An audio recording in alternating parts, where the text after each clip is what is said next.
ಕುಶಾಲನಗರದ ಕಾವೇರಿ ನಿಸರ್ಗಧಾಮ ಬಳಿ ಇರುವ ರೆಸಾರ್ಟ್ ಒಂದು ಮತಾಂತರ, ಲವ್ ಜಿಹಾದ್ ಇತ್ಯಾದಿ ಸಮಾಜಘಾತುಕ ಚಟುವಟಿಕೆಗಳ ಕೇಂದ್ರ ಸ್ಥಾನವಾಗಿದೆ ಎಂದು ಕುಶಾಲನಗರದ ಹಿಂದೂ ಹಿತರಕ್ಷಣಾ ಸಮಿತಿ ಗಂಭೀರ ಆರೋಪ ಮಾಡಿದೆ. ಪೊಲೀಸ್ ಇಲಾಖೆ ಈ ಬಗ್ಗೆ ಯಾವುದೇ ಕ್ರಮ ಕೈಗೊಂಡಿಲ್ಲ. ಕೂಡಲೇ ರೆಸಾರ್ಟ್ನ ಅನುಮತಿ ರದ್ದು ಮಾಡಬೇಕೆಂದು ಹಿತರಕ್ಷಣಾ ಸಮಿತಿ ಸಂಚಾಲಕ ಅಮೃತರಾಜ್ ಮಡಿಕೇರಿಯಲ್ಲಿ ಒತ್ತಾಯಿಸಿದ್ದಾರೆ. ಸುದ್ದಿಗೋಷ್ಠಿಯಲ್ಲಿ ಮಾತನಾಡಿದ ಅವರು, ಎನ್ಟಿಸಿ ಕೇಂದ್ರದಲ್ಲಿ ಬೆಳಕಿಗೆ ಬಂದ ಮತಾಂತರ, ಲವ್ ಜಿಹಾದ್ ಮತ್ತು ಮಗುವಿನ ಮೇಲಿನ ದೌರ್ಜನ್ಯ ಪ್ರಕರಣವನ್ನು ಎನ್ಐಎ ತನಿಖೆಗೊಳಪಡಿಸಬೇಕು. ಕೇರಳದ ಮಂಜೇರಿಯ ಪುನರ್ವಸತಿ ಕೇಂದ್ರವೊಂದರಲ್ಲಿ ಮಹಿಳೆ ಮತ್ತು ಮಗುವನ್ನು ಮತಾಂತರ ಮಾಡಲಾಗಿದ್ದು, ಮಗುವಿಗೆ ಸುನ್ನತ್ ಮಾಡಿರುವುದು ದೃಢವಾಗಿದೆ ಎಂದರು. ಆ ಪುನರ್ವಸತಿ ಕೇಂದ್ರದ ಲೈಸೆನ್ಸ್ ರದ್ದು ಮಾಡಬೇಕು. ಹೊರ ರಾಜ್ಯದಲ್ಲಿ ಪ್ರಕರಣ ನಡೆದಿರೋದ್ರಿಂದ ತನಿಖೆಗೆ ಎನ್ಐಎ ನೆರವು ಪಡೆಯಬೇಕೆಂದು ಅವರು ಆಗ್ರಹಿಸಿದರು.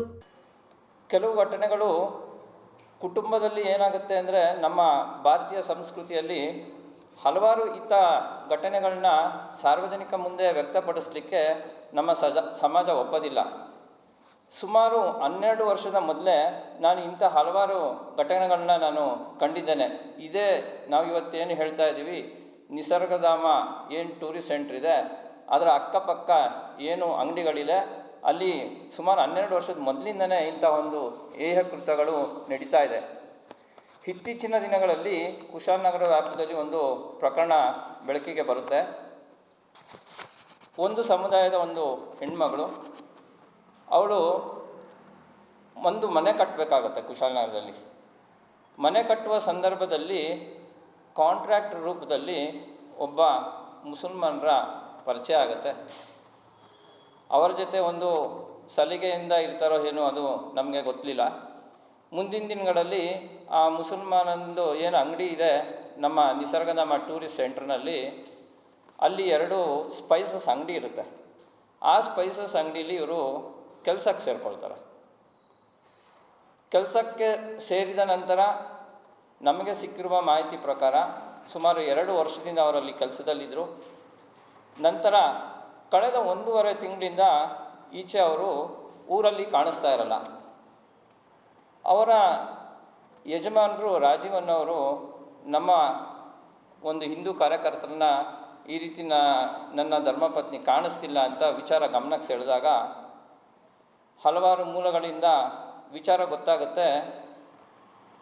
ಮಂಜೇರಿ ಎಂಬ ಗ್ರಾಮ, ಕೇರಳದಲ್ಲಿ ಮಲ್ಲಪುರಂ ಜಿಲ್ಲೆಯಲ್ಲಿರುವ ಇದೊಂದು ಗ್ರಾಮ. ಅಲ್ಲಿ ಸತ್ಯ ಸಾರಿಣಿ ಅಂತ ಒಂದು ಸಂಸ್ಥೆ ಇದೆ. ಆ ಒಂದು ರಿಹ್ಯಾಬಿಲಿಟೇಷನ್ ಸೆಂಟರಲ್ಲಿ ಇದ್ದಾರೆ ಅನ್ನೋದು ಗಮನಕ್ಕೆ ಬರುತ್ತೆ. ಈ ಸಂದರ್ಭದಲ್ಲಿ ಒಂದು ಮಿಸ್ಸಿಂಗ್ ಕಂಪ್ಲೇಂಟನ್ನು ಅವರ ಪತಿಯವರು ಲಾಡ್ಜ್ ಮಾಡ್ತಾರೆ. ಲಾಡ್ಜ್ ಮಾಡಿದ ನಂತರ ಅವರು ಅಲ್ಲಿಂದ ಹೋಗಿ ಇವರನ್ನು ಕರೆದುಕೊಂಡು ಬರ್ತಾರೆ. ಕರೆದುಕೊಂಡು ಬಂದ ಸಂದರ್ಭದಲ್ಲಿ ನಮಗೆ ಭಾಳಷ್ಟು ಒಂದು ದೊಡ್ಡ ಆಘಾತಕಾರಿ ವಿಚಾರ ಗೊತ್ತಾಗುತ್ತೆ. ಅವರ 9 ವರ್ಷದ ಮಗುವನ್ನು ಸಹ ಇದೇ ಒಂದು ಟ್ರೈನಿಂಗ್ ಸೆಂಟ್ರಿಗೆ ಕರ್ಕೊಂಡೋಗಿರ್ತಾರೆ. ಮಗುವನ್ನು ಅಜ್ಜಿ ಜೊತೆ ಮಾತಾಡಲಿಕ್ಕೆ ನಮ್ಮ ಪೊಲೀಸ್ ಇಲಾಖೆಯವರು ಒಂದು ಅವಕಾಶ ಕೊಟ್ಟಿದ್ದ ಸಂದರ್ಭಕ್ಕೆ ಮಗು ಏನು ಹೇಳುತ್ತೆ ಅಂದರೆ, ನನಗೆ ಸುನ್ನತ್ ಮಾಡಿದ್ರು, ಅಮ್ಮನ ಸಮ್ಮುಖದಲ್ಲಿ ನನಗೆ 4-5 ಜನ ಈ ಒಂದು ಟ್ರೈನಿಂಗ್ ಸೆಂಟರ್ಗೆ ಕರ್ಕೊಂಡೋಗಿ ಸುನ್ನತ್ ಮಾಡಿದರು ಅಂತ. ಸಮಾಜ ವಿದ್ರೋಹಿ ಚಟುವಟಿಕೆಗಳಿಗೆ ಕಡಿವಾಣ ಹಾಕಲು ಒತ್ತಾಯಿಸಿ ಮತ್ತು ಜನರಲ್ಲಿ ಜಾಗೃತಿ ಮೂಡಿಸಲು ಜೂನ್ 30ರಂದು ಜನಾಂದೋಲನ ನಡೆಯಲಿದ್ದು, ಅಂದು ಮಧ್ಯಾಹ್ನದವರೆಗೆ ಕುಶಾಲನಗರ ವ್ಯಾಪ್ತಿಯಲ್ಲಿ ಸ್ವಯಂ ಪ್ರೇರಿತ ಬಂದ್ಗೆ ಕರೆ ನೀಡಲಾಗಿದೆ. ಬೆಳಗ್ಗೆ 10:30ಕ್ಕೆ ನಿಸರ್ಗಧಾಮದಿಂದ ಕುಶಾಲನಗರ ಗಣಪತಿ ಸನ್ನಿಧಿವರೆಗೆ ಮೆರವಣಿಗೆ ಹಾಗೂ ಕಾರ್ ನಿಲ್ದಾಣದಲ್ಲಿ ಬಹಿರಂಗ ಸಭೆ ನಡೆಯಲಿದೆ ಎಂದು ಮಾಹಿತಿ ನೀಡಿದ ಅಮೃತರಾಜ್ ಪ್ರಶ್ನೆಯೊಂದಕ್ಕೆ ಉತ್ತರಿಸಿ, ಹಿಂದೂ ಹೆಣ್ಣು ಮಕ್ಕಳು ತಮ್ಮ ಸುರಕ್ಷತೆಗೆ ವಹಿಸಬೇಕಾದ ಎಚ್ಚರಿಕೆಗಳು ಮತ್ತು ಸಂಸ್ಕಾರಕ್ಕೆ ಸಂಬಂಧಿಸಿದ ತರಗತಿಗಳನ್ನು ಮುಂದಿನ ದಿನಗಳಲ್ಲಿ ಆಯೋಜಿಸಲಾಗುವುದು ಎಂದರು. ಪ್ರಶ್ನೆಯೊಂದಕ್ಕೆ ಉತ್ತರಿಸಿದ ಅವರು, ಜನಾಂದೋಲನವು ರಾಜಕೀಯ ಪ್ರೇರಿತವಾಗಬಾರದೆಂಬ ದೃಷ್ಟಿಯಲ್ಲಿ ಎಲ್ಲ ಸಮುದಾಯದವರ ಬೆಂಬಲ ಕೋರಲಾಗಿದೆ ಎಂದರು. ಎನ್ಟಿಸಿ ಕೇಂದ್ರದವರು ಪ್ರತಿಭಟನೆಗೆ ಬೆಂಬಲ ನೀಡೋದಾಗಿ ಹೇಳಿರುವುದು ಸ್ವಾಗತಾರ್ಹ ಎಂದು ಅಮೃತರಾಜ್ ಹೇಳಿದರು.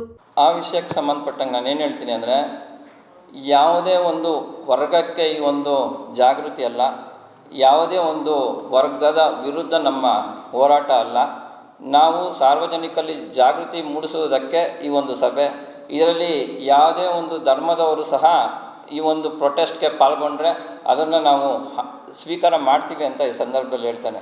ನಮಗೇನಾಗಬೇಕು, ಇಲ್ಲಿ ಯಾರು ಈ ಒಂದು ಯುವಕರನ್ನು ಪ್ರೇರೇಪಣೆ ಮಾಡ್ತಿದ್ದಾರೆ, ಈಗ ನಾನು ಉಲ್ಲೇಖ ಮಾಡಿದೆ ಸಲೀಮ್ ಅನ್ನೋರು ಈ ಒಂದು ಕೃತ್ಯವನ್ನು ಸಹಚರರ ಜೊತೆ ಸೇರಿ ಮಾಡಿದ್ದಾರೆ ಅಂತ. ನಮ್ಮ ಉದ್ದೇಶ ಏನಿದೆ, ಈ ಸಲೀಮ್ ಮತ್ತು ಜಲೀಲ್ ಇವರಿಂದ ಯಾರಿದ್ದಾರೆ, ಯಾವ ವ್ಯವಸ್ಥೆ ಕೆಲಸ ಮಾಡ್ತಾ ಇದೆ, ಅದಕ್ಕೆ ನಾನು ಹೇಳಿದ್ದು ಕೇಂದ್ರ ತನಿಖಾ ದಳ ಇದರಲ್ಲಿ ಆ್ಯಕ್ಟಿವೇಟ್ ಆಗಬೇಕಾಗತ್ತೆ.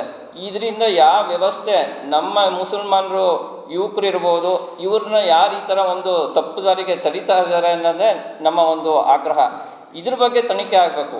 ಇವತ್ತು ಏನಾಗ್ತಿದೆ ಅಂದರೆ ದೇಶಾದ್ಯಂತ ಈ ಥರ ಒಂದು ಕಾರ್ಯಗಳಾಗುತ್ತೆ, FIR ರಿಜಿಸ್ಟರ್ ಆಗುತ್ತೆ, ಅಲ್ಲಿಗೆ ಆ ತನಿಖೆ ಮುಚ್ಚೋಗುತ್ತೆ. ಇದು ಮೂಲೆ ಮುಟ್ಟುವ ಒಂದು ಕೆಲಸ ಯಾವಾಗ ಆಗುತ್ತೆ?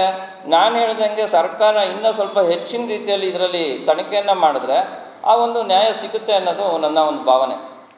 ಸುದ್ದಿಗೋಷ್ಠಿಯಲ್ಲಿ ಹಿಂದೂ ಹಿತರಕ್ಷಣಾ ಸಮಿತಿ ಸಹ ಸಂಚಾಲಕರಾದ ಗಣಿಪ್ರಸಾದ್, ವಸಂತ್ ರೈ, ಚಂದ್ರಶೇಖರ್ ಹೇರೂರು, VH ಪ್ರಶಾಂತ್ ಹಾಗೂ ರಕ್ಷಣಾ ವೇದಿಕೆ ಮಹಿಳಾ ಅಧ್ಯಕ್ಷೆ ಕುದುಪಜೆ ಜ್ಯೋತಿ ಉಪಸ್ಥಿತರಿದ್ದರು. ಚಿತ್ತಾರ ನ್ಯೂಸ್, ಮಡಿಕೇರಿ.